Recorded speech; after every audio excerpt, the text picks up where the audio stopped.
Hello, hello, everybody. How are we doing tonight?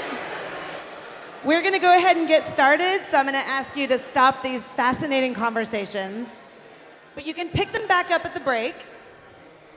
So my name, if we have not met, I'm Sarah Stone Ulrich. I'm the Executive Director for Theology by the Pint. We're so glad that you guys are here.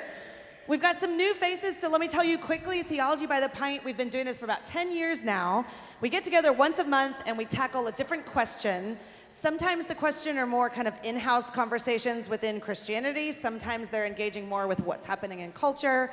But we're always going to have people that disagree about how we might answer that question.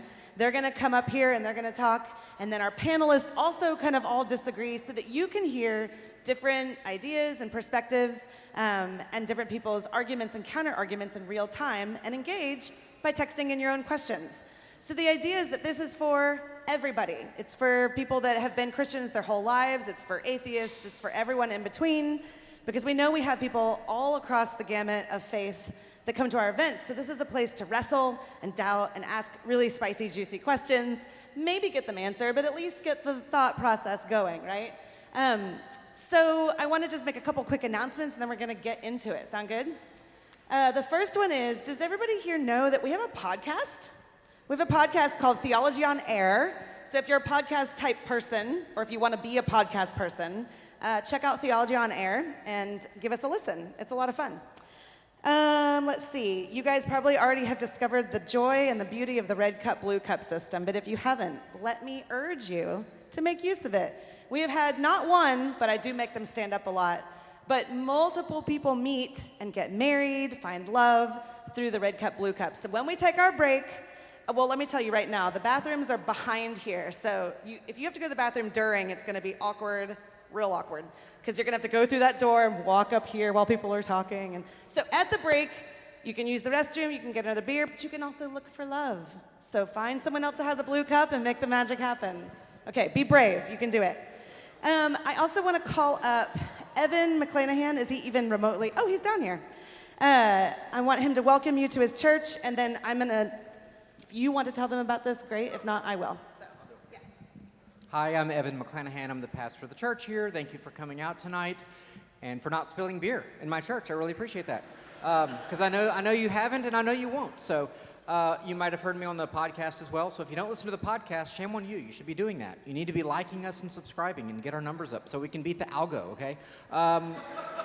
So raise your hand if you're like already committed to a church. That's most of you. So like given this kind of spiel where I'm like, hey, come to my church if you don't have one, is kind of like probably pointless. But I'll just say this. If you're probably on the more progressive side of Christianity, you definitely would not like it here, okay? If you like contemporary Christian music, you definitely would not like it here. And if you're happily at a church home, you should stay there, because anything else would just be wrong. But if you're like an unbeliever and you're looking for more tradition in your life and some like conservative answers to this crazy world, like you might want to visit sometime on Sunday. So there you go. Thanks for coming. And July 4th, it's a big day. I don't know if you know. It's also our 175th anniversary as a church. So you have this little thing here, and like if you want to come and eat some barbecue, and we're going to have like a patriotic concert in the afternoon and like a church service to celebrate our 175th, you're invited. That's all. Love to see you. Have a good day. All right. He's underselling it. This church is really beautiful. They have a beautiful choir, and you hear the echo in here when the choir goes. It's gorgeous, and the pipe organ.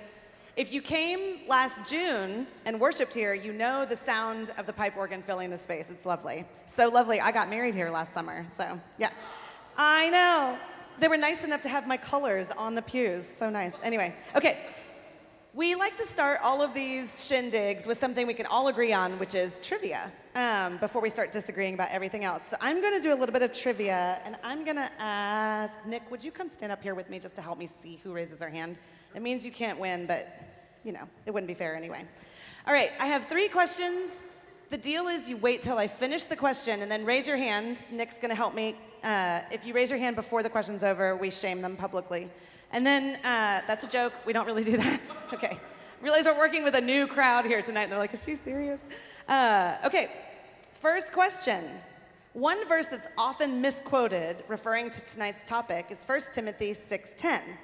Can anyone correctly recite the first half of the verse? Oh, wow. Okay.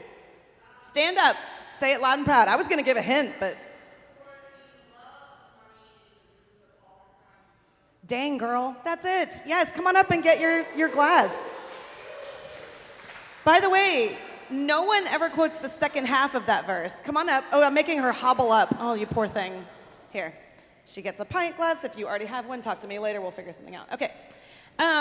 The whole verse actually says, "For the love of money is the root of all sorts of evil, and some, by longing for it, have wandered away from the faith and pierced themselves with many griefs." Yikes. That's a tough verse. Somebody, I'm sure, is going to talk about that tonight. Anyway, okay, number 2. As of this month, May 2026, the year of our Lord, what is the average American pastor's salary? And I'm going to give you a $10,000 window to get it right. Does anybody have an idea? I saw Tassos, yeah. 80,000 is wrong. Red shirt. Say it again. It's somewhere in between those, y'all. No. That's within, yes. It's 59,000. Very good. There you go. So y'all give lovely Christmas presents to your pastors because they're not making much. Fun fact, the average salary for pastors of mega churches, so the number, by the way, was 59,000. For mega churches, it's 148,000. That's average. Oh my gosh, over twice. I'm really in the wrong business. Okay, number 3, and I do have multiple choice on this one, but if you know it before the multiple choice, feel free to raise your hand. Which saint, credited with the origins of the vow of poverty, requested when they died they be laid naked on the ground with nothing of their own, imitating Christ on the cross? Crystal?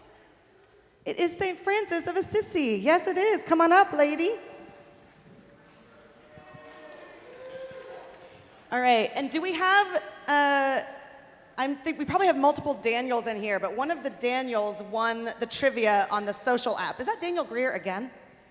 Oh my goodness. There's so many, I'm running out of prizes to give you. Okay, congratulations. Let's talk after. We'll figure something out. Maybe we'll give you your next one for free or something. So, thank you so much. You can have a seat. All right, so I think I already kind of alluded to this, but the way this is going to work is we have 2 speakers. They're each giving 12 minutes. They're answering the same set of questions, things like, how rich is too rich? We even asked them to put a number on it. Like, is there a number that's too high for anyone to make? Especially, like, let's just say executive directors of, no, I'm kidding.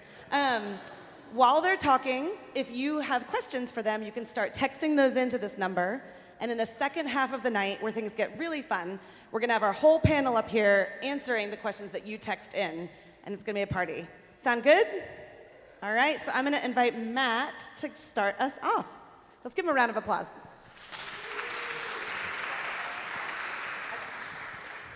I'll move these out of the way too, so you don't kick them. Hello.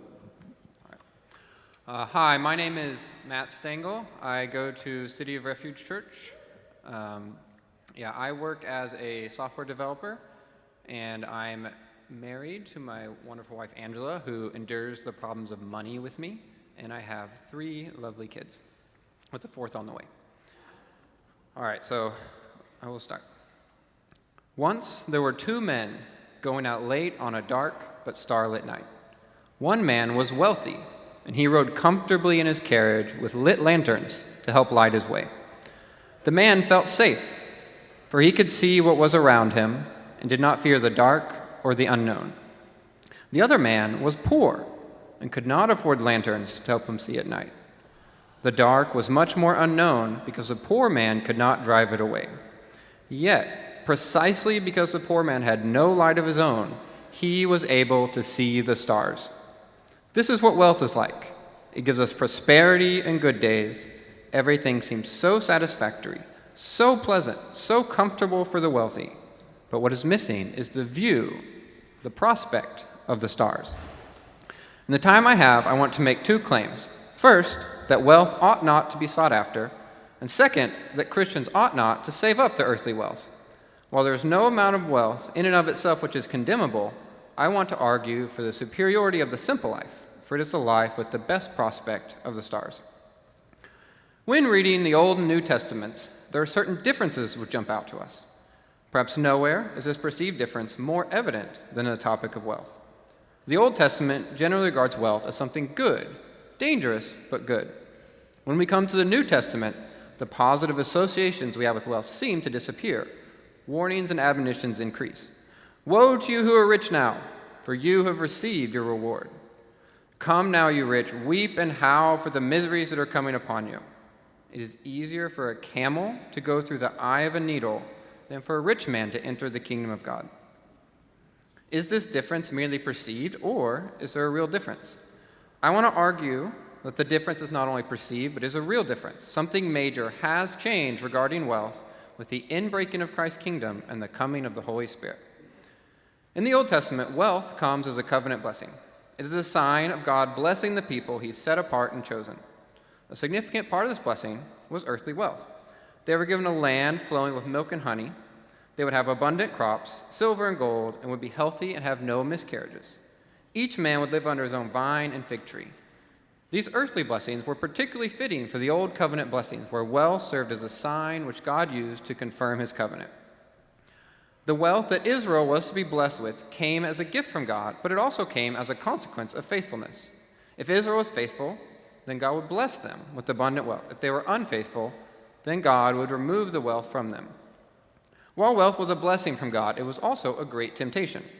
The law, prophets, and wisdom literature all testify with warnings about the dangers of wealth. Kings were forbidden from storing up excess gold.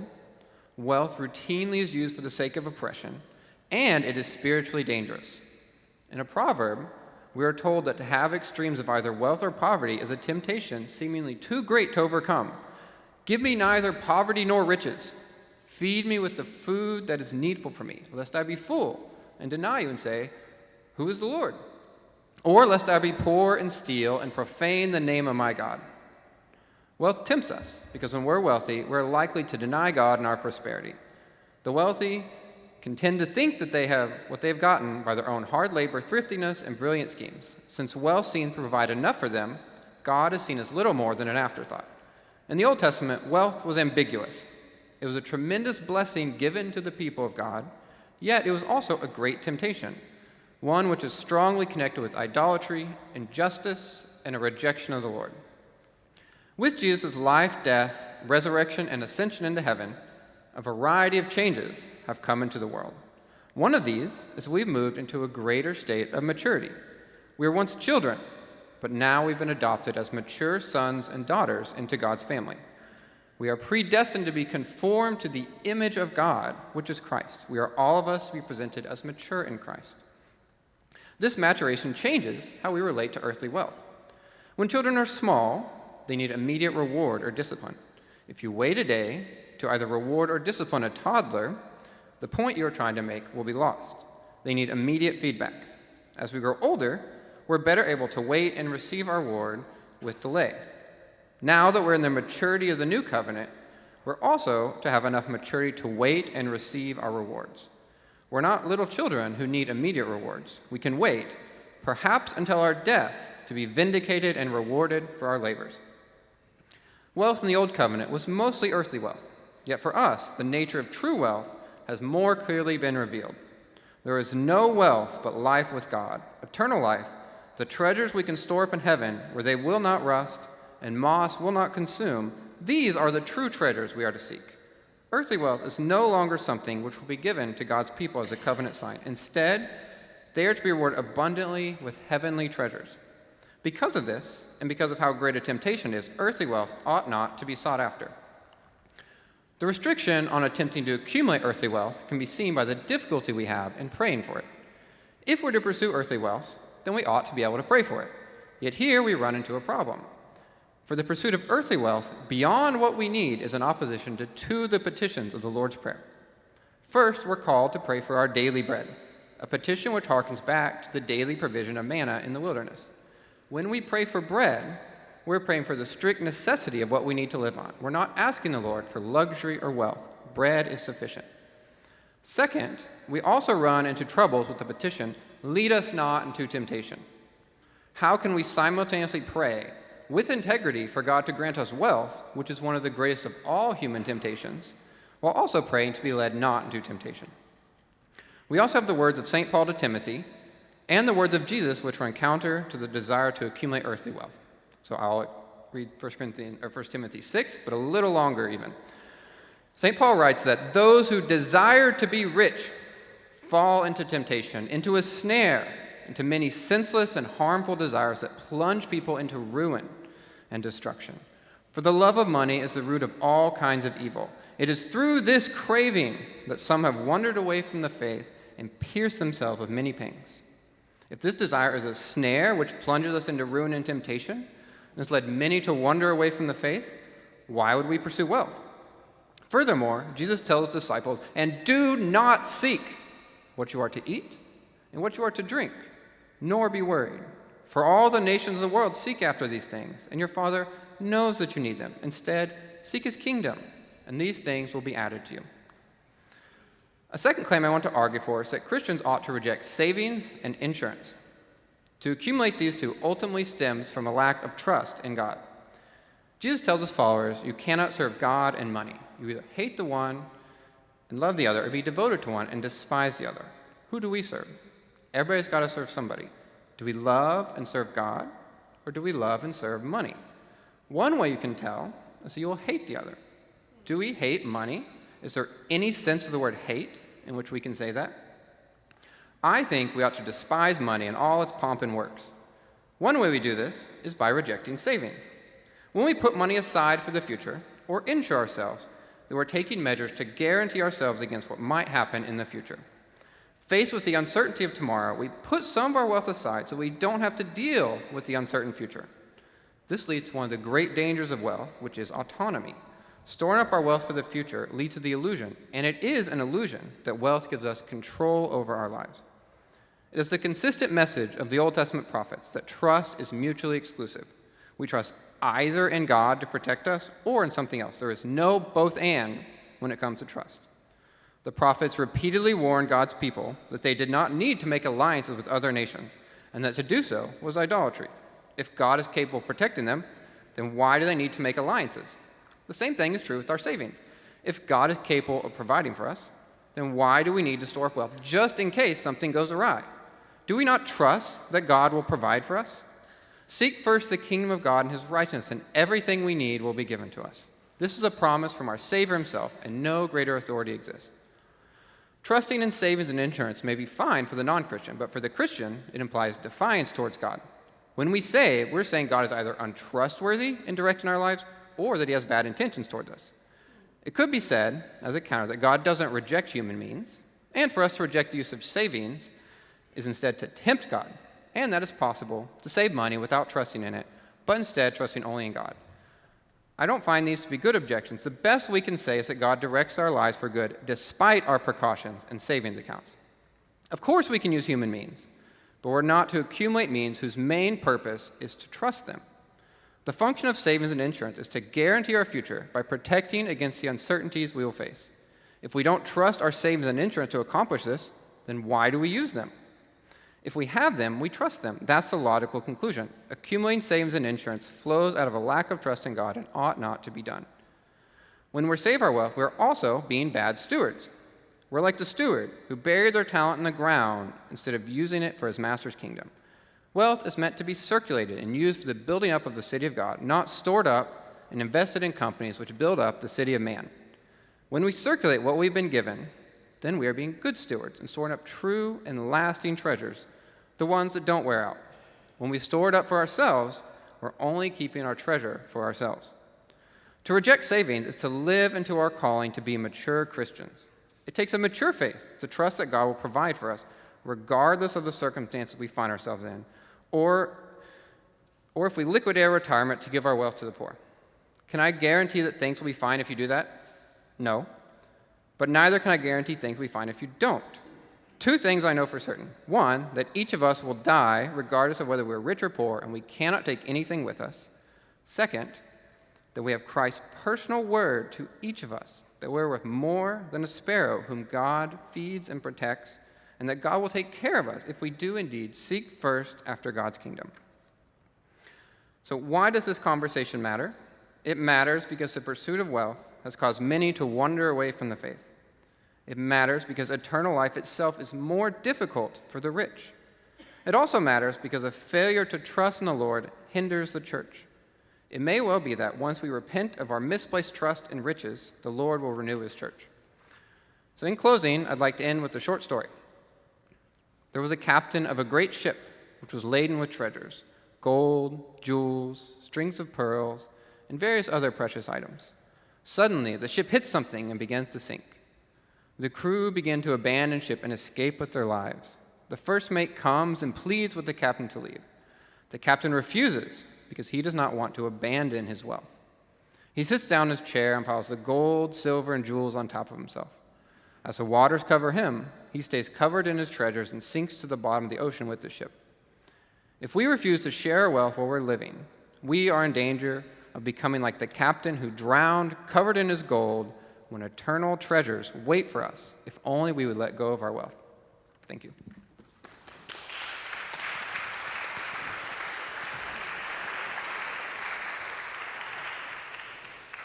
Okay, I probably should have warned you at the beginning that, first of all, when he said that thing about savings, y'all, the questions started flying in. Y'all have thoughts, a lot of thoughts, which when we met, I was like, you have to say that if you get up there, because that's spicy. I should have warned you at the beginning that, when we talked about this with our leadership team, how we wanted to structure tonight, initially we were thinking we would have sort of the kind of normie view versus kind of prosperity gospel, like God wants you to be wealthy and all these kind of things. And then we realized our audience not as much maybe struggles with prosperity gospel. There may be some of y'all out there, and you can ask that question during the panel. So we decided to kind of go the other direction, which is why I invited Matt to come talk and say things like, you shouldn't have savings or insurance. So it's getting exciting. But Nick, I'm going to have you come up and give kind of the other perspective. So welcome, Nick.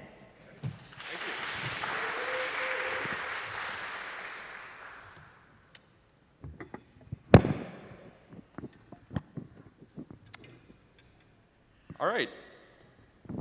Well, my name is Nick Hadsel. I teach business ethics at a business school, so I'm very interested in tonight's topic. I'm going to try to answer a set of questions like as I go through here, some explicitly, some implicitly, that have been given to me by the Theology by the Pines team. The first explicit one is, what's at stake in this debate? And I like to take this view from one of my favorite philosophers, Jason Brennan, and say what's at stake in the debate over what Christians should do with their riches is you and me. What I mean by that is we're not talking about Jeff Bezos, we're not talking about Elon Musk when it comes to whether Christians should be rich or wealthy. We're talking about us. We're the rich, we're the wealthy. If you live at the poverty line right now, you are in the top 17 percentile of global wealth. You're rich.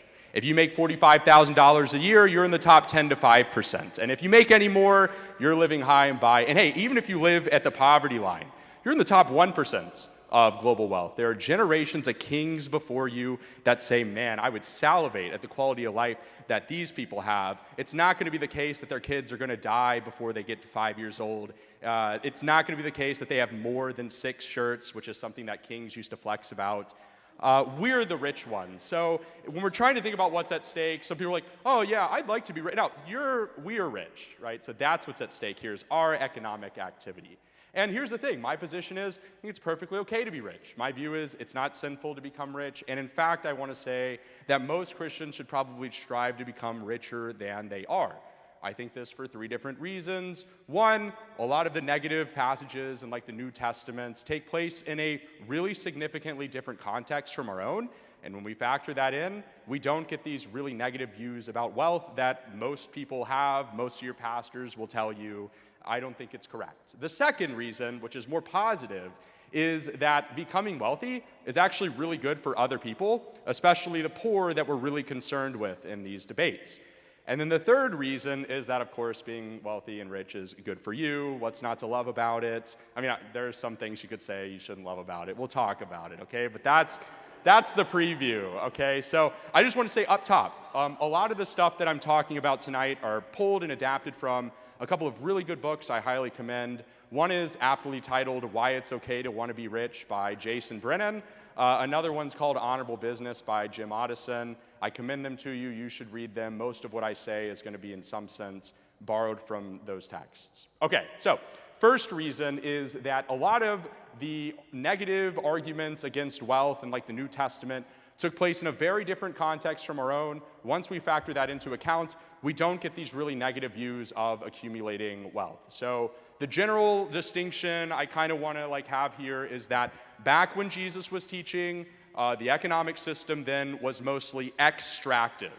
And what that meant is generally when you accumulate wealth, it's almost certainly going to be in a way that's unjust. And that was the way that economic systems were for most of human history.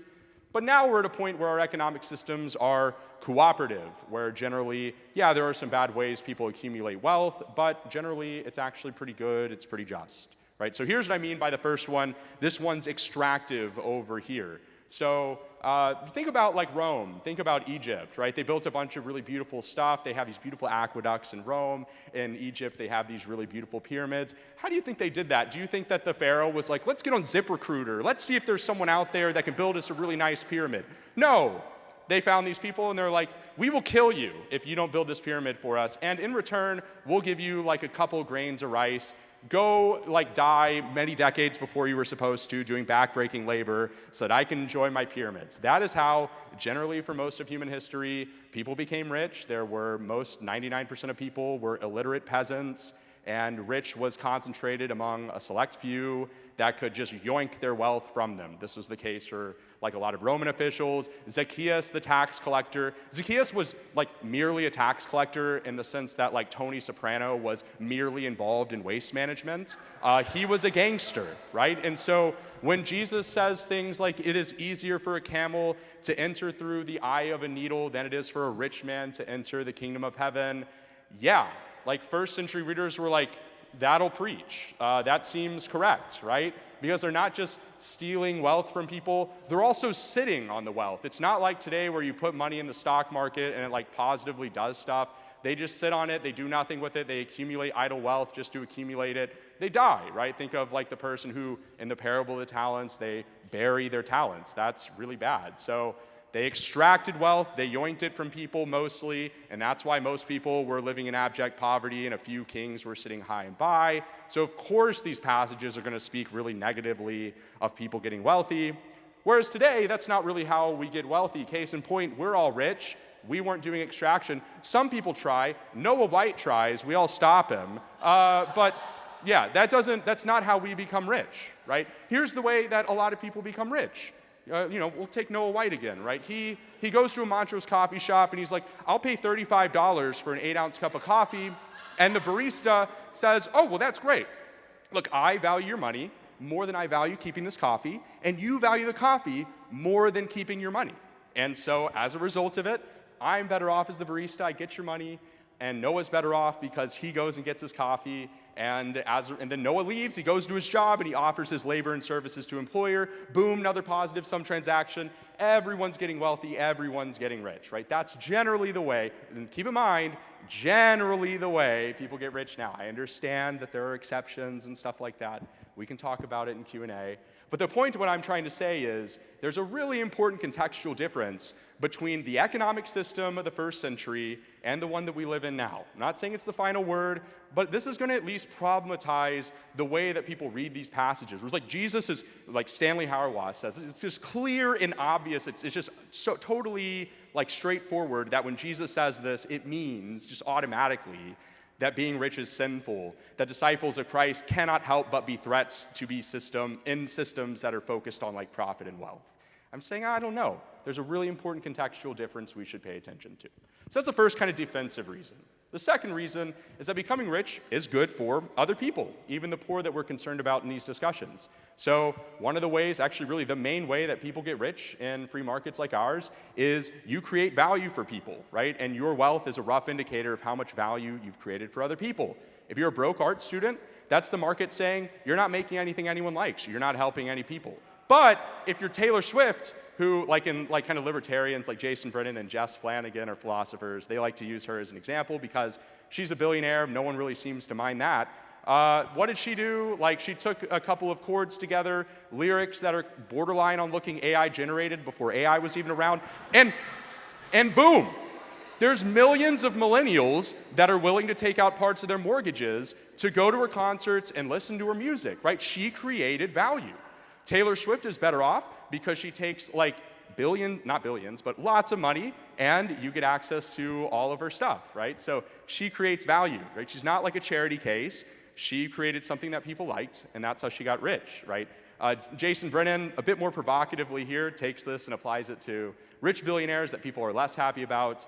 You know, Jeff Bezos, for example, how did he get rich? Well, he took a service to market, Amazon, tied up his net worth in a lot of warehouses and cars that employ thousands of people, and he's so rich because he created so much value and has helped so many people out. He says provocative, I wouldn't put it this way, but he says, this is Brennan's view, Jeff Bezos can do more good for the world in a single day of operations than like the best school teacher you could ever think of could do in a whole career. Now, I wouldn't say it like that, but I do think there's a bit of a kernel of truth to this. But that's like the main thing, is like you get rich in free markets by creating things of value for other people, you help them. But another way getting rich helps people is that in a free market, you can also help people by doing a lot of the economic transactions that like rich people do. So you might be convicted as a result of the New Testament, you just need to give stuff to the poor, you need to donate. And I'm not saying you shouldn't donate, you absolutely should donate, most people should be donating a lot more than they do, but there are plenty of other ways to help people. Think about trade. Right? Brennan's example is South Korea. Once upon a time, South Korea was pretty poor, and now they're rich. How did this transition happen? South Korea brought a bunch of goods to the market, and rich people like Americans said, I like that product, and after decades of doing a bunch of positive sum transactions, Brennan says, we're no longer asking how much we should give to South Korea, we're now asking how much South Korea should give to others. Just by trading with other people, just by trading with people who are in poverty, it's actually a very effective way of lifting them out of it. You can go look at the Fraser Institute. They do really good work on this. Free markets generally correlate with much lower poverty, and the bottom 10% of societies generally do a lot better when people are in free markets just trying to pursue wealth, buy things that they like, and do positive sum transactions. The other way also being rich could help other people is by investing.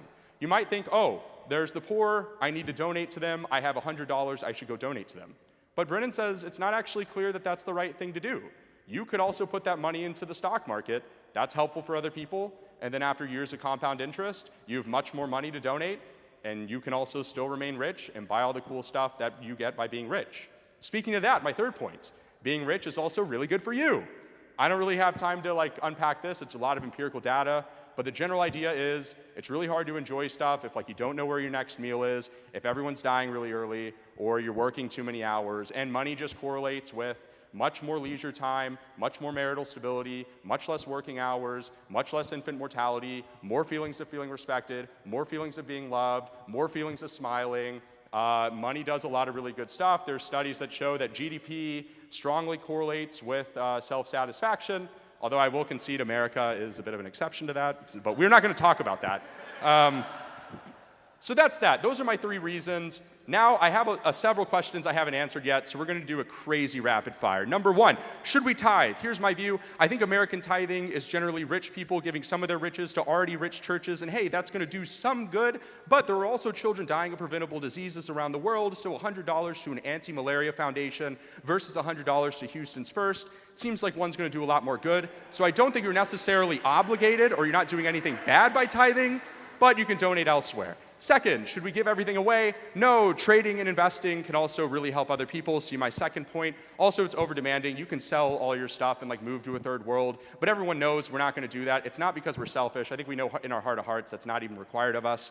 Third, is it okay to save money? Yeah, I think you should. Google the Money Guy Show, do the financial order of operations, try to hit a 25% savings rate, max out your Roth IRAs, max out your 401ks. That helps people. You get compound interest that can give you all the benefits of being wealthy, and you have a lot of ability to help other people, and you're not reliant on the corrupt Social Security system that we have. We can talk about that later. Third, how rich is too rich? Give us a number. I can't give you a number. I'm not going to. It's like asking how many calories you should eat. It depends. Are you a male or a female? Do you work out 3 to 5 times a day? Are you 1 year old or are you 30 years old? I'm not going to give you an answer. I think it's the same thing. Two people can have equal net worths, and one could be totally awful, like Scrooge with a bunch of money in his mattress, not helping anyone, or you could be Jeff Bezos, where your net worth is in a bunch of assets that are creating a lot of value for other people. So I can't really give you a number. As far as maybe a better question might be something like, how much should you give? Again, personal finance is personal, but I suggest you go to the Giving What We Can website. There's a 10% pledge on there. There's a lot of good resources that will, given your financial situation, tell you just how much you should give. But even there, I'm probably not going to give a number. I'm over time. Thank you for being generous. That's all I got. Thank you.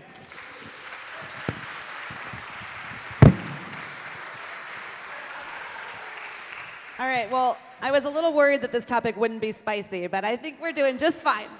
So, also, if you go to Houston's First, we love you. There are some people here that go there. Anyway, but you can give us your money instead of them if you want. So, we're going to take like a 10-minute break so that you can get another beer, you can use the restroom, you can find other blue cup people and, make the magic happen. Then we're going to come back here for the full panel. See you in 10 minutes.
Hello, hello.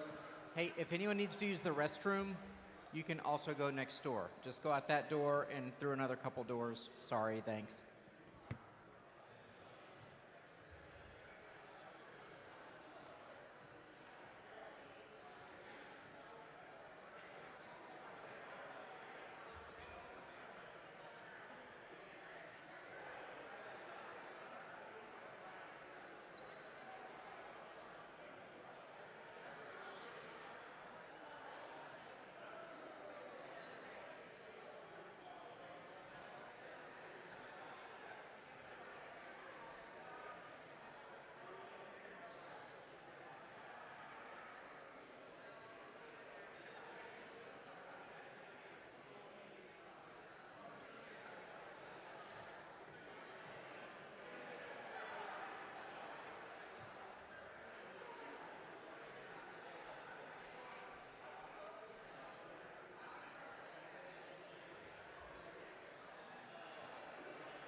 All right, I'm going to ask our panelists to make their way to the front. Y'all want to go grab a spot? Oh, here. Wherever you want to be? I think you and I think I remember you, like, talking.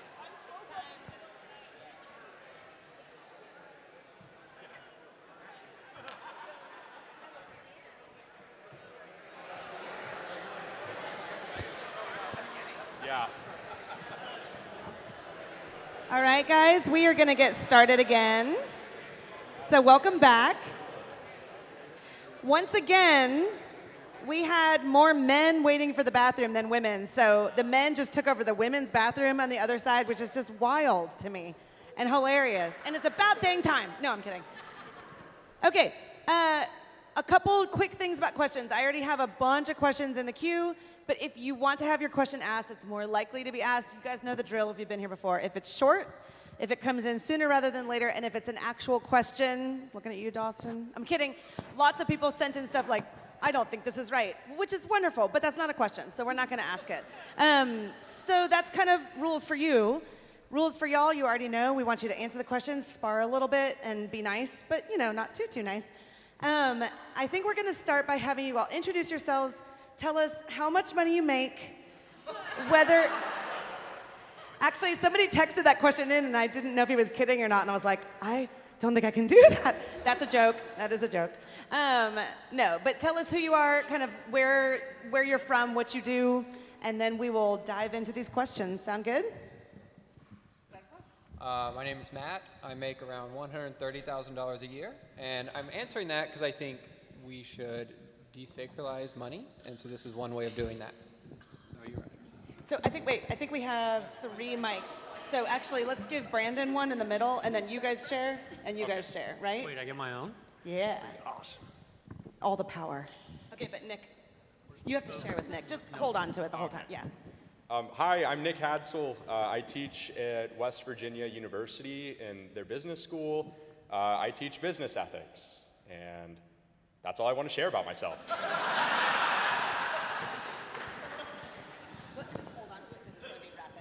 Hey, I'm Brandon Lackey.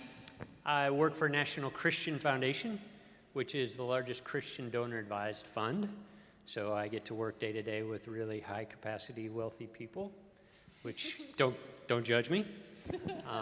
Yeah, I love this topic. I love the topic of generosity, so I'm excited to talk about it. Awesome. And that National Christian Foundation is one of the ways. This is not my pitch for you to give. That'll come later. But they work with us. So if you've probably seen that name if you've gone to our Give website because they help us with that kind of thing. So we're thankful for them. Cool. Meredith Mills, pastor of Westminster Methodist. She's on our leadership team. On the leadership team. And this was kind of your idea. This was my idea. It takes 3 years for my ideas to hit the top. So I submitted this question 3 years ago, and we are finally here tonight, and I'm ready. I will say I do love talking about money a lot. So let's you and let's talk Jesus. about money. Okay. There you go. My name is Beth White. I work as a staff writer for a Christian publisher, so I write Bible studies and study the Bible all day, every day. But yeah, that's it. Cool. I can't believe you actually answered the question. That was amazing. Okay, so if you scanned that QR code at the beginning of the night, it's like games and trivia and stuff for while people are mixing and mingling, but it also has the questions and you can upvote, downvote. So I thought we would start with the winning question from the social hour thing. And thank you, by the way, to Kit Mixon. He's standing there in the back. He made that for us. Isn't that cool? I know. Aw. He pours beer. He makes AI things. He's single, ladies. Okay. Those are all true things. But the question is, should churches accept large donations from morally questionable sources? Should churches accept large donations from morally questionable Never sources? had this problem.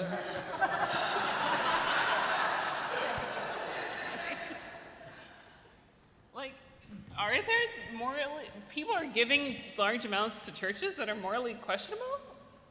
That's the question that give me the won. I don't number. know. If you want to launder your money through Theology by the Pint, let me know. Yeah, I mean, I think there is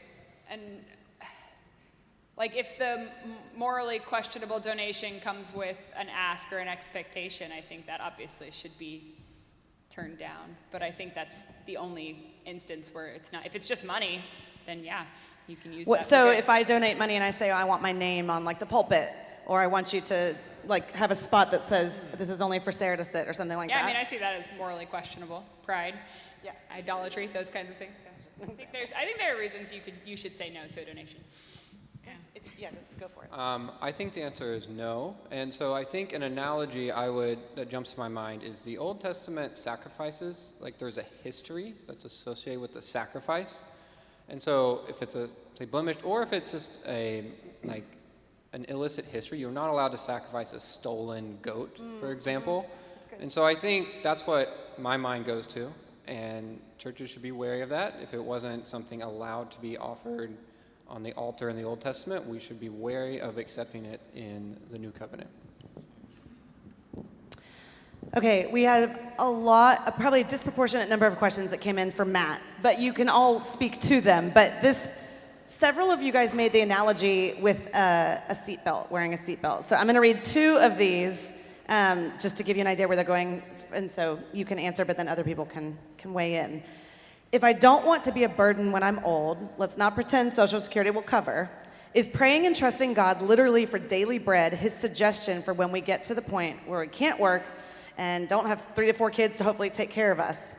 Can he give any example of where God met an old person's needs who didn't have kids or family?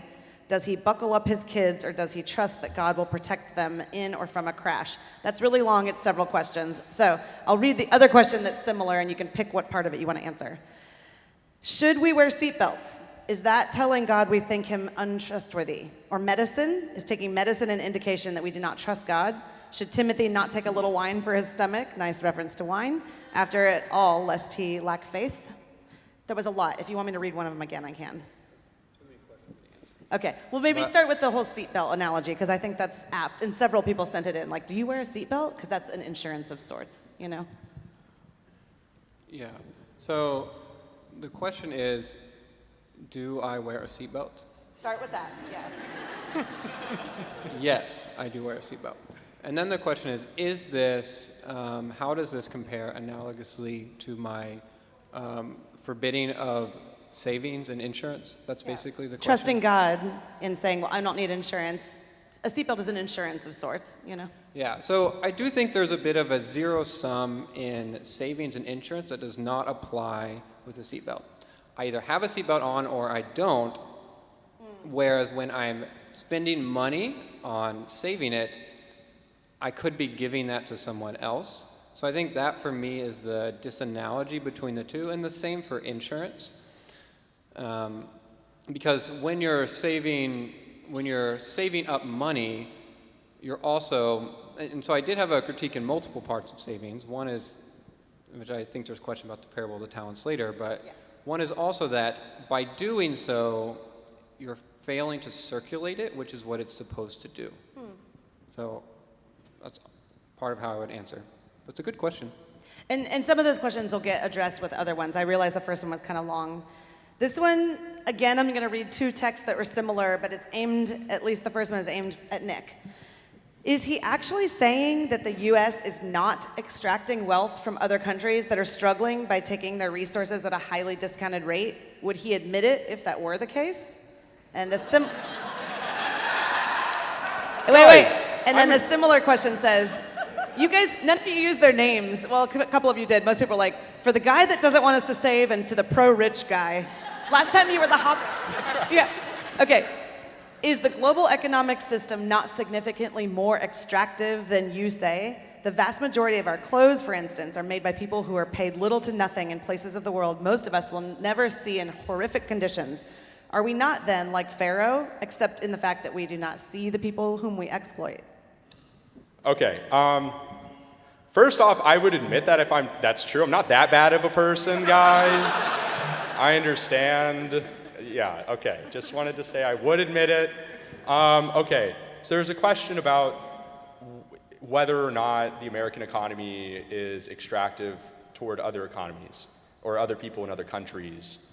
The first thing I want to say is, I'm not trying to have like an unqualified defense of the free market. Like capitalism is a thing, crony capitalism is a thing. So people rent seek, people do all kinds of bad stuff, people underpay, and that's objectionable. It's just not objectionable because they're rich. Underpaying people is bad if your net worth is $5 trillion. It's bad if it's $1. So I'm not like in defense of like crony capitalism. These things are separable. But as the question of whether or not like we're exploiting people in other countries. So for example, like using sweatshop labor. This is obviously a very like contested and like convoluted question, right? We know that there are places, for example, in like Bangladesh, where people are working for like 10 cents an hour, 20 cents an hour, working long hours and stuff like that. So I agree that like that's not good, and I don't think a defense of that I don't necessarily need to say this is permissible and impermissible to get my point that generally the way we make money is just, even acknowledging there's some extraction. However, I want to say with sweatshops, like there is like this big problem. So people are upset that like Nike and all these places are underpaying these people and that they should give them more money. And the common response among a lot of people, I'm not sure what I think of this, the common response is, oh, that sounds bad, but what are you doing about it? So like there are these people living in abject poverty, and like people will like write blog posts and complain about it, and they're like, I'm gonna take my talents from Shein to like made in the USA stuff, right? But what are you doing for the people that are still living in abject poverty? One thing, it seems like nothing, right? At least these people, like one defense is, they're giving them a job that in their other conditions are substantially better. Like think about someone that lives in like Bangladesh or like a third world rundown country. It's either that, which is somewhere near livable in those circumstances, or if you don't support that kind of thing, their alternatives are really bad. Like I don't want to get into it too much, but you can imagine the kinds of things people try to do to survive in abject poverty. So I'm not saying that's the end all be all, but we probably should be a little bit slower to condemn these things. These people, these corporations, maybe should do a little bit better in some respects, but they are giving these people jobs. And if it's permissible for us to just do nothing for these people, it seems like it's at least permissible to do something. So that's my thought on that one. I'm gonna ask maybe Brandon if you would tackle this next one first. If you don't want to, that's fine, but I think you have thoughts on this. Where is your line for enablement versus giving to others? So I think probably the question is about giving to the poor, giving maybe to the homeless. Where's the line from enabling to generosity? Oh, that's a good question. Well, so a couple of thoughts just from the earlier conversations, and then I'll answer that question. I didn't hear the word greed brought up a lot tonight, which is interesting to me because Jesus said what? He said, watch out for greed. And I don't think any of us are struggling with whatever Jeff Bezos is struggling with. But Jesus said, watch out for greed. And he didn't say watch out for any other sin. He only said watch out for greed. He didn't say watch out for adultery, because you know when you're committing adultery. He said watch out for sin because it's insidious and pervasive. So none of us think we're greedy. That's why it didn't get brought up, right? I think we should really settle into this topic of, am I greedy? Jesus said it sneaks up on you, comes in from behind you. Tim Keller said this, people don't think they're greedy because it manifests itself in the form of two different things, either status or security, right? So money just buys us one of those two things. And generosity is a way to relieve ourselves of that demon greed. When we give it away and we're open-handed, then we're not taken in by it. So whether we're giving to someone who is being enabled or someone who is not being enabled, what's it really about? It's about the heart. It's about me. God doesn't need our money. He doesn't need our money to do the things that he wants to do. What he wants is our heart. And so that's why in the sacrificial system, you were giving the thing that you treasured the most because he really wanted you to treasure him the most. And when you gave the thing away that was material that you were treasuring the most to him, you demonstrated that you loved him more. And so I think that's really, it's more about what's my motive for giving. Is it worship or is it not? And it's hard to parse out what other people's motives and intentions are. When a pastor tells you to preach, you know you've landed it. Any other quick thoughts on this one? Yeah. Oh, sorry, were you looking over there? Anywhere. Oh, But quick. okay. Yeah. I'll just say very briefly, I didn't bring up greed just because I was answering other questions. Like, I totally admit that, like, greed is a very important issue here. Just trying to answer other questions, if greed is indeed bad. Being rich, like, does tempt people towards sin, but including greed. But I also just do want to point out that lots of good things can tempt us toward bad things. And that doesn't necessarily mean being tempted by something makes that thing bad. So for example, like money might tempt us toward being greedy, but like here's like friendship, for example, might tempt us toward very bad things. Having a lot of friends, for example, presents you with a lot of occasions for gossiping, for lying and stuff like that. So maybe that's not a great example, but I think the point generally is just because there's a thing that tempts toward someone's like toward a sin, doesn't necessarily mean that that thing is bad. That's all. Yeah, Jesus didn't say watch out for friends. But I hear you. All right, we're going to have Brandon back. This is good. This person, I think they were maybe being rhetorical, but I think it's such a good question, I want to ask it. Why is answering the question about how much we earn so difficult? I'm not going to make you actually all answer it, though you did. Man, so brave. But why is that brave? Like, why is it so difficult to say? I remember my parents telling me when I was young that you don't ask a woman how much she weighs, you don't ask someone how much they make. Why? Yeah, I think it's a problem, and I appreciate that you told us how much you make. And I think that goes back to what I said about it's insidious, right? I talk to young men a lot, and all of them are in some sort of accountability group, and they talk about sexual issues and pornography and stuff all the time, but none of them shares their budget. Right? And that's dangerous, I think. That's because greed is sneaky. Yeah, you know, it's insidious. And so I think we need to be way, way more open about it. I make less than you right now. But I've made more. We all make more or less than him. That's what we can Yeah. Anybody else want to say anything about that? Or? Well, there's the other thing that I think is really healthy is a finish line, a financial finish line, which to say, hey, I'm content at this level and everything beyond that, I'm going to give it away. Most people are not willing to do that. Both an asset and an income finish line is what we encourage our givers to really consider. Okay, we had several people text in questions about the parable of the talents. I told Matt during the break I was going to put this on him, and then you guys can weigh in as well. So I'm going to read 2 questions. I would love to hear speaker 1 explain the parable of talents again. Is it actually about money or about something else? Jesus seems to be talking about his return. Also, that story talks about the good servant investing. And the other question, like it says, for the no savings guy, you guys don't have names at this point. In the parable of the talents, the servant with 1 talent was told that he should have at least put it in the bank. How do you interpret this? Yeah, so the first question got at something important, which is, what is the primary point of the parable of the talents? Jesus gives an answer. Does anybody know it? Don't be lazy.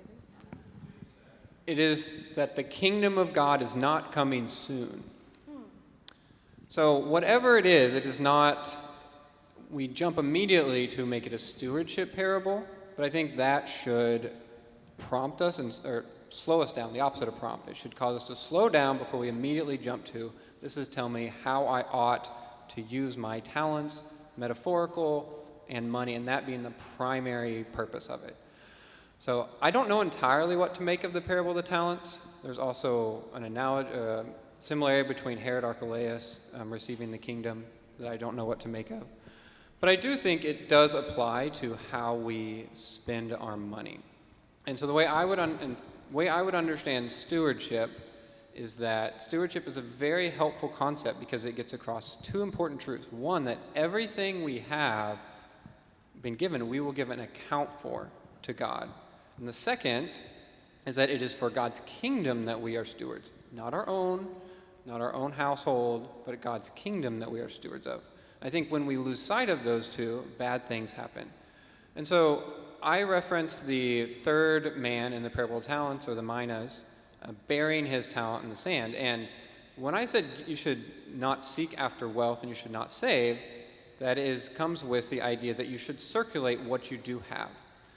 And so that is what I see. I actually see saving, whether it be investing, as more akin to the third man, but you're better than him because you're at least investing it.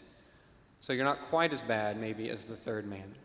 But I think I want to give a story to show some of the problems with stewardship. So there's a man named Edward Colston. He was, I believe, living in the 17th century. He was a very rich man in good standing in the Anglican Church in Great Britain at the time. And he was also a very generous man, a philanthropist. Bristol Cathedral exists because of his generous donations. But how did he make his money? Well, the slave trade, which at that time was not morally censured. And so I think that is one of the challenges with stewardship as an idea, and this idea of accruing and increasing our wealth I'm less persuaded than you are that it is extractive, or I think it is more extractive than you are. But I think that story should at least give us pause on the ways that we are acquiring wealth. Are they really helping God's kingdom? Was Colston a good steward? Yeah, of England, but was he a good steward of God's kingdom? And I think that is much harder to answer. Anybody have any thoughts about that, or should we move on? I could briefly. I think that's really good. I'm in favor of circulating wealth as well. I just think that, especially where we are now, donating is of one way we can do that, right? I think, for example, just doing trade with the things that we have, people who, especially in more impoverished countries, for example, is a really helpful way of serving other countries. And I also think investing, once again, is a way you can circulate wealth. That's good for others, and then after compound interest stacks up, you have a lot more money to give to others, and also for yourself to access some of those good things with riches I wanted to talk about. But nonetheless, point taken. I know it is an open question about just how extractive and how cooperative things are. I'm not sure we'd be able to hash that out here, but yeah, those are good thoughts. What if we believe and are convicted by God that giving to a charity with Christian values, not a church, is better than giving directly to a church? What is even the definition of a church? Is it even comparable in modern times to what Jesus was preaching when he was alive? Yeah, I can. I preach on money a lot. I serve a congregation in the Galleria area, and so actually we have very, very well-off people and homeless people and everything in between, but we have very well-off people. At least I'd say 60% of them. And I always say in that series, my number one goal is just to teach you that some of your money doesn't belong to you. And we're going to talk about percentages or not, and we're going to talk, but that's my primary goal is some of your money doesn't belong to you. Some of your money is for the purpose of feeding the hungry and all this other stuff. And if you decide at the end of this that you're going to give it to something else, that's fine. If you want to get coffee with me and I can convince you why this church is the best place for you to give it, that is also fine, because we have a 100-person church, and I can tell them that we spent $40,000 in rent help last year. I can tell them that we support a woman who came to us sleeping on our doorstep, and then started worshiping with us, and now we still pay a portion of her rent because she's not one of those people who's ever gonna be able to pay it all, but she's paying 70% of it now, which is fantastic, but she doesn't have the support system from anyone else, and so she got it from the church that she slept on the doorstep of. I can tell them about one of our older members with cancer that doesn't have family close by, but she has a church close by, and so I am perfectly, and then I can also tell them about the freaking air conditioning we had to replace, right? So it's both and. I would love to just be able to say that everything goes directly to the poor, but because people want a building, we also have to pay for a building.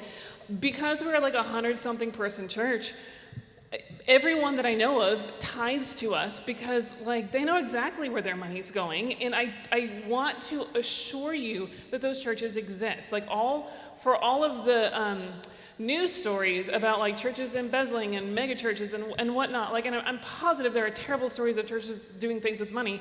There are lots of churches that are family-sized churches that you are 100% involved and you know exactly where your money's going and you are supporting the widows and the orphans, which is what the money's supposed to do in the first place. So giving is better than not giving, and finding a community that you trust giving to is a fantastic thing. Yeah. I was going to say something not quite as eloquent, but very much the same thing. Like, if you don't trust your church to do good things with your money, find a new church. Like, it's a hot take, but that's a big deal. Like, in some churches, they might have things that they do with their money that you don't want them to do, but hopefully you trust your church that if you put on your check, use this for missions only, that they do that, like maybe that's a possibility. But if you're not trusting your church to do good things with your money, then that's a different question, right? But ultimately, like, I do think there is something to be said about the generosity being for the people you're in community with and being willing to share your wealth with your community and give to your community. And that doesn't mean that it has to be all of your money has to go to your church. You could, this is the other thing, nobody asked me this question, but tithing is not a New Testament principle, it's an Old Testament principle, right? And we use it in the church to give everybody a baseline. Meredith and I were talking about this earlier, like it's the lowest number we can come up with. Like, start here and you're probably doing well, but like 10% is not what Jesus said. Jesus said, give everything. Be willing to give everything. And so opening your hands, like I would go farther than Meredith. If some of your money doesn't belong to you, none of your money belongs to you. All of your money belongs to God. All of your money, you need to be willing to give it to wherever God is telling you to give it to. Baby steps. Yeah, sure.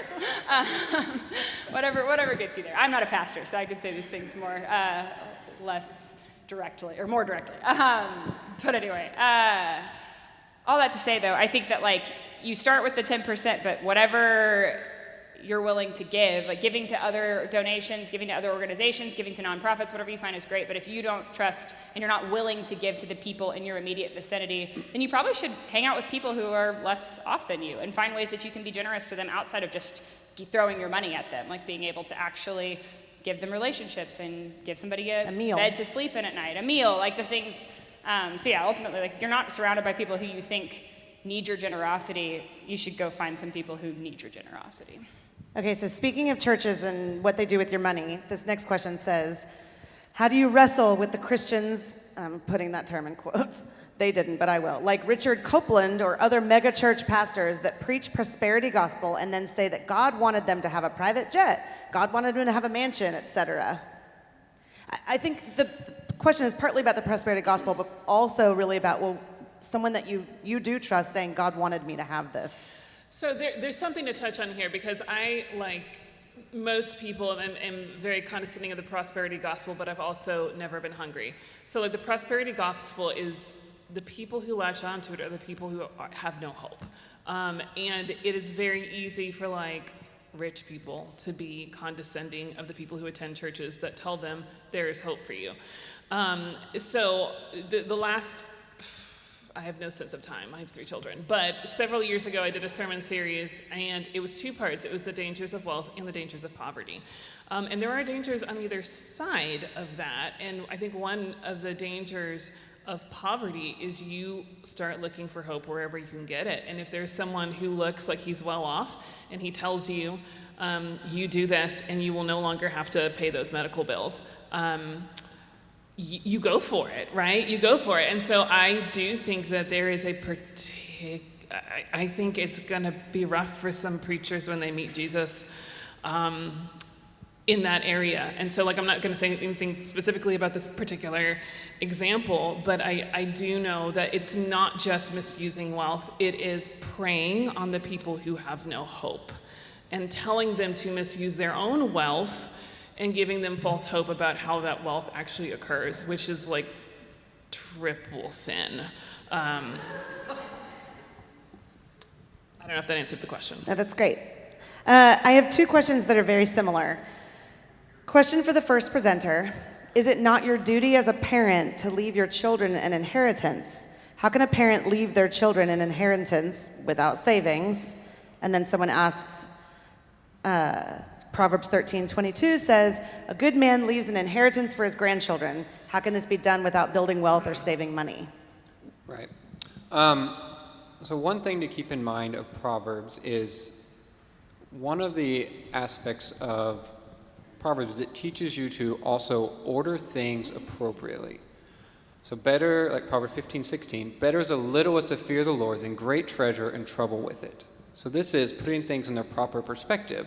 Wealth, as I said, is a blessing in the Old Testament, but fear of the Lord is greater. So when we're considering what kind of an inheritance are we going to leave our kids, let us first make sure that our priorities are in the right place. Is our primary concern with leaving, financial inheritance to our kids, or is it leaving a spiritual inheritance to our kids? So if you want to leave a good inheritance to your kids, well, first, get married, have lots of kids, raise them well, model a good love for your spouse, go to a good church, sit under good preaching, the sacraments are administered regularly. Then when it gets time and old, bury your spouse, do it with tears and joy and hope. When it's your turn, die well, die with hope. That's a good inheritance. So yes, money can play a part. Don't leave your kids in debt if you can avoid it. But let's keep first things first when we think of inheritance. I will say, and if anybody else wants to speak to this, that's fine, but several people asked, and you do not have to answer this, Matt, but several people asked, does this guy have a savings account? No. Well, you practice what you preach. All right.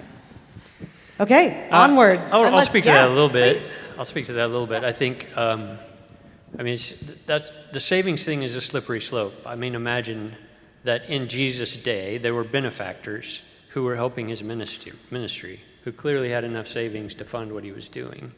And then Barnabas, who was on the apostle journey with the apostles and the Apostle Paul, was funding the ministry. So there were people with savings, and if you had not just one sheep, but you had 10 sheep, you had savings. And if you had land, you had savings. And if you own a house, and the house is increasing, you own a house, and your house is increasing in equity, you have savings. So you are saving. Meanwhile, to your point, I think it's a good one.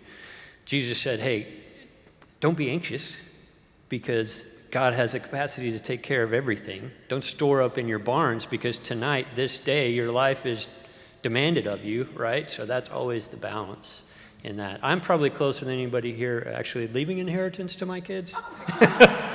So I've been thinking about it more than probably you all. And leaving a legacy of generosity is what I want to leave for my kids. And so Jesus said what? He said it's more blessed to give than to receive. The word blessed means happy. It actually makes you more happy to give than it does to receive things. And once you start doing that and feeling that and experiencing that and putting your treasure there, you'll find that there's more joy. And so if I can leave my kids an inheritance of generosity, so I want to leave them part of our donor advised fund at NCF so that they can give to churches and nonprofits and experience that kind of joy with us. I have one more thing. One Please. more thing about the material side of it. As we think about what kind of inheritance we want to leave our kid, we should think about how our wealth is going to be the junk our kids have to take care of when we die, and then they're going to be stuck with it. So if you get rid of it when you're living, they don't have to get rid of all the junk that you accumulate. You're talking about over like your life. physical possessions? Physical possessions, yeah. Which is a pretty common thing. Whenever people die, the children have to sort through all the parents' riches. That is now just the children's junk because they either waited too long to give them inheritance and now the children have houses of their own or whatever. So that is a side of it to consider. Don't leave them junk. Yeah. This person says, for most middle-class people, 20 to 40% of their wealth goes to taxes. This is in America. Does that count towards our giving? After all, the government says they will feed the hungry, educate children, common welfare, etc. You hate that I asked that question. It's way more than 10%. No, actually, it is a good point that in the Old Testament there was the tithe, which was the 10%, but there was other tithes, like it was actually 23%. Taxes don't make you happy. Yeah, if you add up all the It's fine. I just said taxes don't make you happy. Like right. giving, the blessed. Yeah, and there were things that people were giving to that would account for what we're doing with taxes to some extent. I think that's kind of the point. Nevertheless, remember, it's really about the heart. So in the New Testament, who does Jesus raise up as the best giver? It's the widow who gives everything. It's sacrifice. And all the rich people were dropping their money in the containers and many coins. And Jesus says, look at the one who gives 2 pennies, essentially. It's all she had to live on. It was her sacrifice. And so at the end of the day, it's really about the heart. So should we pay taxes? Oh, whoa. I was not planning to answer that. Jesus said pay your taxes. Okay, You Brandon have to says pay your yes. taxes. Okay. Yeah. I was just going to say very briefly, I mean, like giving, like if I'm giving something to someone, I go up to them and I'm like, I have this thing, I would like to give that to you. Taxes doesn't really work like that, right? They are not like, would you like to support this? Would you like to pay Social Security? So no, I just think straightforward, definitely not giving. And I'd probably say additionally, like part of what makes giving so good is, again, like it makes you happy, it reflects generosity. And it seems like you can really only have moments for that when people actually have like strong property rights, where they say, this belongs to me, and out of my generosity, I'm going to give that to you. So yeah, but the taxing thing, yeah, definitely not giving. I have my own question that's just cropping up as I'm hearing you guys talk, because sometimes you hear people say something like, give till it hurts, giving should hurt, like it's a sacrifice, like you said. But then you guys have also talked about giving, like it gives you joy. Maybe speak to the person who has not yet transcended to the place where giving causes joy, but they know they should. And it's like, is there a point in your life where you kind of cross the Rubicon and now it's joyful where it used to be hurtful, or should it always hurt and be joyful? Yeah, I think like the text that comes to mind is the rich young ruler, which I think we've brought up a couple times. But there is this idea that like what Jesus is asking him to do is not explicitly give everything you have and give it to the poor and follow me, or sell everything you have, give to the poor and follow me. He's asking him to value him above everything else. And I think that like ultimately the rubric of like, is this sacrificial, or like, does it hurt, does it make me uncomfortable, is good to start. But I think what you were getting at is like, is there a moment where you transcend that? I think like ultimately, if it's hurting and you're uncomfortable, then yeah, you're the rich young ruler who's walking away sad, right? Like you're not really ready at that point to embrace this. But I do think that like ultimately, the more you do it, and this goes back to what we were talking about earlier of like giving to your community, giving to people that you know, like seeing a need and being able to meet it rather than just like throwing money at people. And this goes back to the taxes thing as well. Like taxes are obligatory. Even in the, are you obligated to give taxes, give to Caesar what is Caesar's? Like, yeah, you give him the thing that belongs to him because the money belongs to him, has his face on it, right? But everything that you are belongs to God because it has his image on it. Like that's the interpretation of that passage. I feel like I'm rambling at this point, but ultimately, like, yeah, you don't want to walk away sad. And so if you're feeling this like discomfort, the odds are is that you are tempted to walk away sad. If you're feeling uncomfortable or sad or anxious or stressed about the prospect of giving your money. But I do think that there is a moment that happens when you are able to relinquish it that you are going to be blessed. But you would say that there's an obedience factor too, right? To give even if it hurts because it's the right thing to do. I would 100% say that. Okay, so I'm going on like 20 years as a pastor now, and so I had a whole lot of Bible study, but then I see the way it plays out in people's lives. The number one thing, at least in my experience, and again, I work with primarily like professional people, right? I think it might be different if I were in like a rural village in Africa or something. Number one thing that in practice keeps the gospel out of changing people's lives is entitlement. And I will stand my ground. Like that's just what I've seen. The I deserve this mentality. I am owed something. This is my money, and God is so lucky that I'm giving some of it to him. This is my time, and God's so lucky that I'm spending like an hour on Sunday morning for him. This is my church, and God is so lucky that I'm letting him share it with like this homeless person over here, even though like I don't really want to be here. The entitlement keeps real Christianity from coming in. And when your heart is given to entitlement, it is painful when God starts taking it away. but blessed are the poor in spirit. Poor in spirit understand that they have something that they need that they don't have. And it is not until we understand that God is trying to give us something we need that we don't have that we are going to begin to let the real gospel come into our hearts. And generosity is a spiritual discipline to release greed from our heart. Generosity is a spiritual discipline to start chipping away at entitlement. And it sneaks in, and I know a lot of rich people. I've worked with rich people for a very long time. Many rich people are not entitled. Many rich people are. It's just harder. It's dangerous. It's dangerous to not become entitled if you keep gathering. And so, yeah, as soon as God starts to convict you of sin, but somehow especially this sin, it's not pleasant the first time. You will love it eventually, but the same way an alcoholic doesn't like it the first couple of months that they're dry, you're not going to like it the first couple of months you're giving. It's just the way sin works, and it's just the way redemption works. But we all promise you that generosity will lead to a happier life in the end. Also, Jesus does that too. The antidote to greed is generosity, but nobody drifts into generosity. It didn't just happen to you and you get it. That's why the scriptures say, you know, where your treasure is, there your heart will be also. So your heart follows your treasure, not the other way around. You don't wait to feel generous. You act generous and you'll find that your heart follows and you want to be more generous. So it's a discipline. It's an area of obedience and no one drifts into it. That's a good word, Brandon. I made a good choice putting you on this panel. Okay, this person says, Meredith, you made me think of this question, so I actually diverted from the question I was going to ask. The first speaker said the Old Testament mentions wealth, but then was sure to use the phrase the rich for the New Testament. Morgan Housel gives the following definitions for wealthy and rich. I don't know who that is, but rich is high income and visible spending. Wealthy is assets and financial freedom that are often invisible. Shouldn't we as Christians have a similar level of nuance when examining the Bible, when looking at the wisdom of Proverbs and the Old Testament and the warnings of Christ? And yes, that was long, but I'm making an exception because it's asking about the nuances between rich and wealthy. Does that matter for our conversation?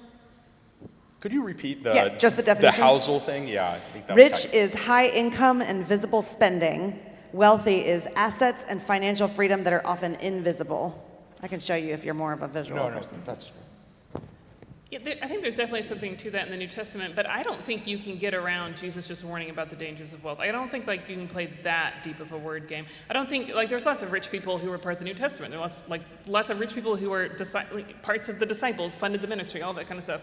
But I don't you can't get through all of Luke with the that distinction. I don't think that fully holds. Okay. That's my 2 cents. Any thoughts on the year of Jubilee? Should Christians practice something similar? How about the government? Is universal basic income a way to live this out? Do you want me to read it again? No? Yes? I don't need to, but if you Okay. Yeah. no, I think that I was thinking about this with the Old Testament and Jubilee and Sabbath, and ultimately all of that is getting at this principle, which we've talked about a lot, which is that it's about the heart, right? Is that you do not own your possessions, you do not own your wealth, you do not own anything that is given to you. The principle here is that everything belongs to God, and therefore we give the land rest, we give each other rest, we release debts, we enact justice, all of these things. As far as what the government does, this is not a question I am going to answer. I don't think that on this side of eternity, any kind of jubilee is going to happen based off of earthly means, but maybe that's controversial. Anybody else? Year of Jubilee thoughts, or should we move on? Go ahead. Well, just the idea of ownership, right? That God's the owner. Stewardship is really about ownership, and a steward doesn't own anything. A steward just manages and cares for something. So if we all come to the conclusion that nothing I have is mine, not my car, not my house, not the capacity to work was given to me, what do you have that you weren't given? When you come to that conclusion, then you become a steward, and it's helpful to have practices that remind you of that, which is, I have to give my house back after, 49 years to the people who had it before and the land? So then I'm really just kind of leasing it. Yeah, you really are. It was never yours anyway. That's a really beautiful, that type of thing, if we had practices like that, would help remind us that nothing is really ours and it's just passing through our hands anyway. I remember when I was at a baby shower when I was pregnant with my first child, a lady said something that I hated, but it was true. And I've remembered it to this day. She said, "Your child is not your own, it's on loan from God."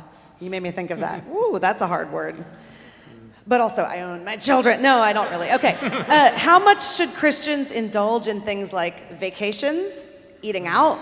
How do we justify these things when that money could be used to serve God? Now, I love this question because it is like getting very practical. So I'd love a couple of you to talk about vacations, eating out. Should we ever do those things? Y'all, this is real. I think you should never stop struggling with this question the rest of your life. And I don't have an answer for you. In fact, I specifically thought about what I was wearing tonight because I didn't want to like virtue signal by like thrifting my whole outfit. So you'll notice I'm wearing like more expensive earrings to show you that I don't have it figured out. The thing is, you never stop wrestling. You never stop asking the question. And you never stop associating with people who are outside of your economic bracket. That is the most important thing. You never stop associating with people who are outside of your economic bracket. The great lie of wealth, wealthy people tend to associate with wealthy people for a whole lot of reasons, and then like permissible just goes up and up and up and up. So like I'm practicing simplicity because my yacht is a lot smaller than his yacht, right? Like that's how it works. But when I was in college, my call to ministry came during a 3-month service trip to Nicaragua, and I was living in a very rural area. There was no running water, there's no electricity. I had like 2 outfits. I was living outside for 3 months, and I was like, I can do this. Like the whole Francis of Assisi thing, and I was like, this is the rest of my life. That didn't take. But when I came back, for a very long time, I refused to spend money on anything because what was going in my head was what that money could have bought in Nicaragua.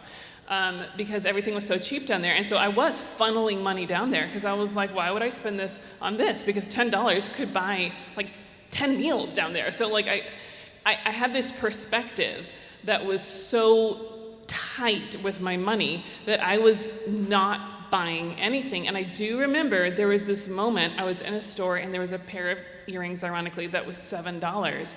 And I really wanted them. And I was like, should I buy a $7 pair of earrings? And I stood there thinking about school supplies and thinking about all this kind of stuff. And let me tell you, it took 6 months for that to wear off. 6 months of being in the United States. Because you tend to compare yourself to the people you are around. I don't have a great answer for this, except for try not to stay in the bubble that you're inevitably in. Go to a church that has people of varying economic levels. And if your church does not, leave it and find one that does. Just do. Like, church should introduce you to people who make different amounts than you do. You should be praying together and sharing bread together with people who make different amounts of you do. And if it just encourages your economic bubble, it is not good for you, especially if that economic bubble is upper middle class. Whatever it takes, get yourself out of your comfort zone to actually wrestle with that question on a daily basis and allow Jesus to confront you in the way he would confront you. Wrestling is the word that I keep thinking about. I'm going to confess something to you that is not popular in here. It's not a flex, but I have 2 houses. Are you going to boo me? I would get it. You're going to boo me. Well, so this is what I wrestle with it. We have a lake house at Lake Conroe. And so in 1 Timothy chapter 6, we've talked about it. Those who want to get rich fall into temptation and entrap many foolish and harmful desires that plunge them into ruin and destruction. So how many of us have wanted to get rich? Please raise your hand. I'm raising my hand. I've wanted to. It's the desire to get rich that we get warned about. And so we should always be super careful and wrestling with, do I want to get rich right now so that I can gain security or status? Really just safety or status? But the beautiful thing is later in that passage, he says, but God has given us everything for what? For our enjoyment. Isn't that awesome? On one hand, be really careful about wanting to get rich, and on the other hand, these things are here for your enjoyment. What a gracious gift from God. So when I have that lake house, I'm trying to steward it really well and say, this is not mine. I don't deserve this. I don't own this, I don't deserve this, how can I share it with people and missionaries and groups and churches as they come through? Also, when I'm there and we're wakeboarding, I love it. You know what I'm saying? It's super fun. And he gave it to us for our enjoyment. So every time, we should all be wrestling between those two things all the time. Whatever God has given us to enjoy, like a good meal and a great place to stay and a great hotel and a great beach resort or whatever, at the same time to steward really well and watch out for greed. Yeah, these are great thoughts. It makes me think of this argument from a very famous philosopher named Peter Singer. It's called the drowning pond argument. So imagine you're walking through a neighborhood, there's a pond, and there's a child drowning, and you can only save them if you soil all the clothes that you're wearing. It costs like $500. Everyone's like, you should obviously save the child. Like, you're obligated to do so. And Singer does this really like fun bait and switch where he's like, okay, well, here's the deal. Right now, there's a child on the other side of the world who's dying right now of an easily preventable disease, and you could save him for roughly $500. If you should save the child right in front of you, why don't you go save the child over there? Right? And it's pretty convicting, because like what that means is, in practice, we're saying, no, we're going to keep our $500, even though we understand that there are children on the other side of the world who are dying, and we could save them, like, and we choose not to, right? We buy goods that we don't technically need. But I've kind of learned to like at least like lower the guilt a little bit, because I think the real like correct description of how we relate to that child is more like it's a giant pond, and rather than one child drowning, it's like millions of children drowning, like infinitely. Because like, yeah, this is a famous paper. This isn't my thing, right? And it's like, do you stay there at the pond all day saving children? Like, no, at some point you need to go, you need to live your life, right? But the question, of course, is a wrestling. Like, when do I leave, right? Because the takeaway is not, I don't need to save any children anymore. The takeaway is I don't need to stay there forever. But at what point do we leave? It's a tough question, and I think it's reflected really well by the previous answers. I'll just kind of like, once again, say like my thing about that, and that is buying from other people. Sometimes maybe you're not supporting like good causes or people who really need the money, but often it is the case that, you know, when you buy the $40 coffee or when you have a nice meal, you are making other people better off as a result of positive sum exchange. So it's not always like this selfish thing where you're the only one getting all the benefits. Nick's coffee is like every man's fish. It just keeps getting bigger and bigger, you know? I'm curious if you have an answer to this one, because you didn't say anything, you don't have to, but about vacations and fancy food and, no? Okay. Okay, I've had a couple people really get on me about making you guys answer some practical questions with numbers and parameters, so I'm gonna ease you in with the first one, and then the next one is gonna be painful, much like giving. Okay, should pastors make over $200,000? You can make whatever you want as long as you give a lot of it away. I mean, so John, Is there like a you mean sort of, okay? You mean from tithe money or from like books, book sales or whatever? I don't know. I mean, this person didn't ask, but so if the question is, should a church allocate that much tithe money toward a pastor's salary? I would say probably not. Like, I mean, tithe money is tithe money. Like, but should pastors be independently able to earn money in other ways, like through book sales? Like most of those megachurch pastors, it's book sales. It's not tithe money anyway. I actually don't know that. I don't know why I just said that. I'm just, but I think. I can't guarantee that for every megachurch. I just know that like one of the articles that I read, statistically, like a lot of the wealth came in from book sales. John Wesley had a famous sermon, earn all you can, save all you can, give all you can, and the save was not necessarily put in a savings account, it was save from wasting, so basically don't spend it on things. And he wrote that sermon in reaction to somebody who preached a sermon literally telling people to throw their money into the river, and he's like, well, that's dumb. And so he went out and he preached to those Methodist people, get as rich as you can, earn as much money as you can, as long as you are not hurting other people or hurting yourself with your business, make as much money as you can, the sky's the limit, and then we welcome you to give it all to our orphan children. And so as long as you are giving the majority of it away, and I'm fascinated to hear about what your top number is. As long as you are giving a lot of it away, then and your income is not coming from exploitive sources, then yeah, make as much money as you want. I want some other people to answer the question, but maybe a good tag on is not just is 200,000 too much, but if that's not the number you would use, what's sort of the percentage of what ought to be given away? Like you can make an infinite amount of money if you're giving away, what, 30%, 50%, 90%? So maybe that is part of the question.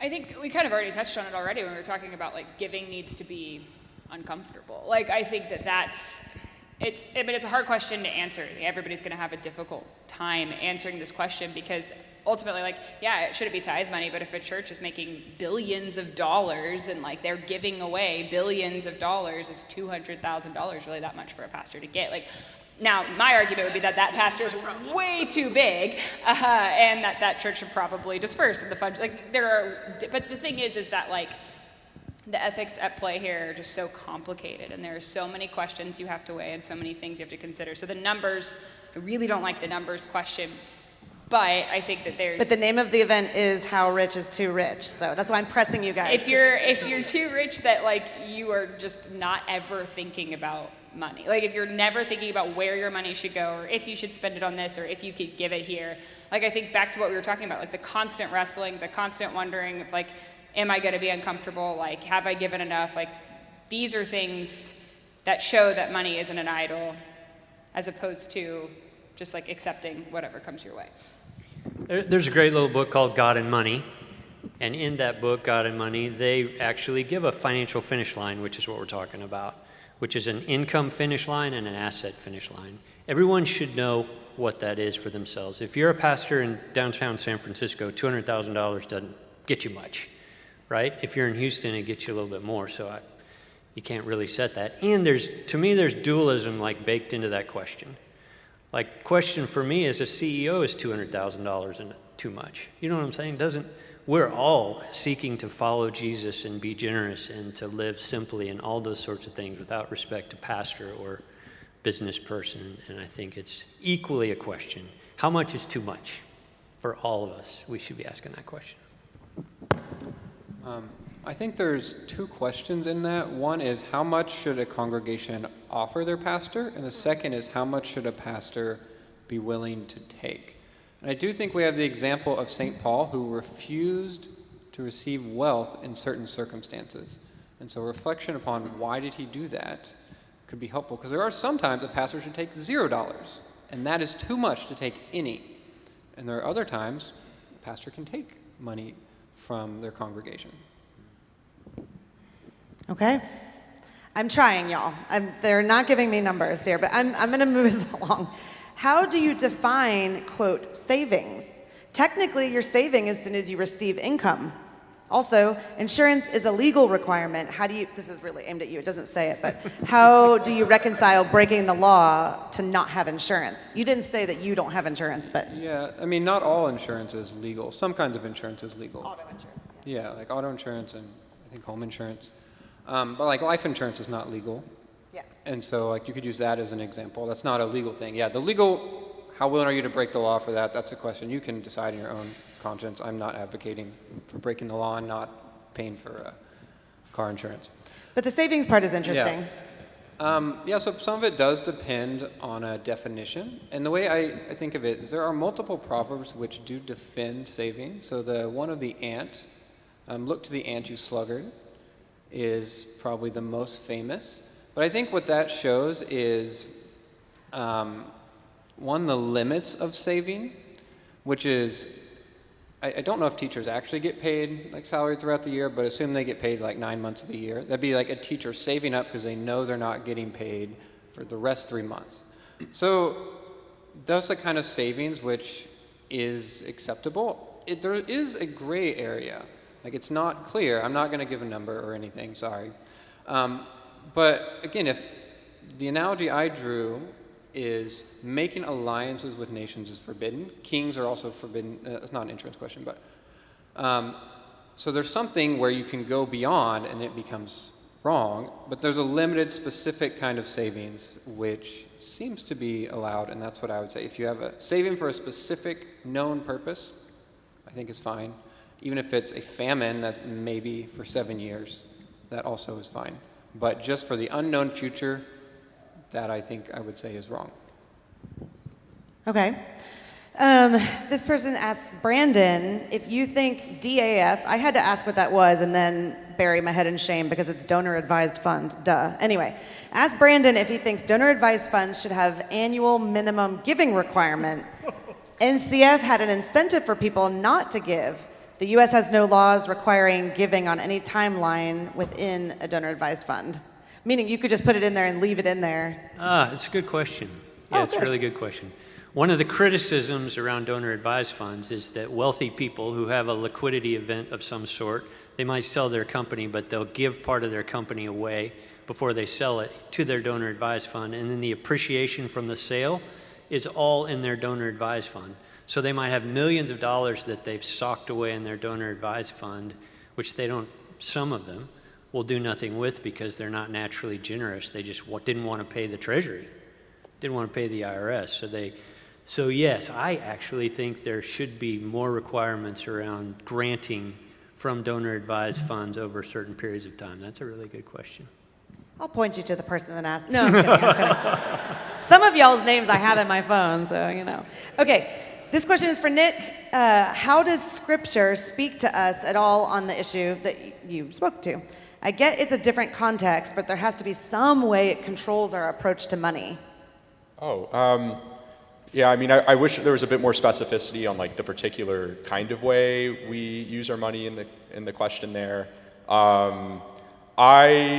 Yeah, I mean, it really just depends. I guess I'll just say like my general thought is you can take all of the passages in Scripture that warn about greed, absolutely. Like it is correct. My position's not been that money doesn't tempt you toward greed and you should totally be aware of it. Like I think all of that is true, and I also think you should give away a lot of your money to the poor. That's also consistent with my view as well. So I think I'd want to hear more about like what about the view or what I've said, like it might be in tension with Scripture. I'm sure people up here might have ideas, but if there's something in particular that I could answer, I don't know. But. I'll direct you to the person that asked that question later, sure. Okay.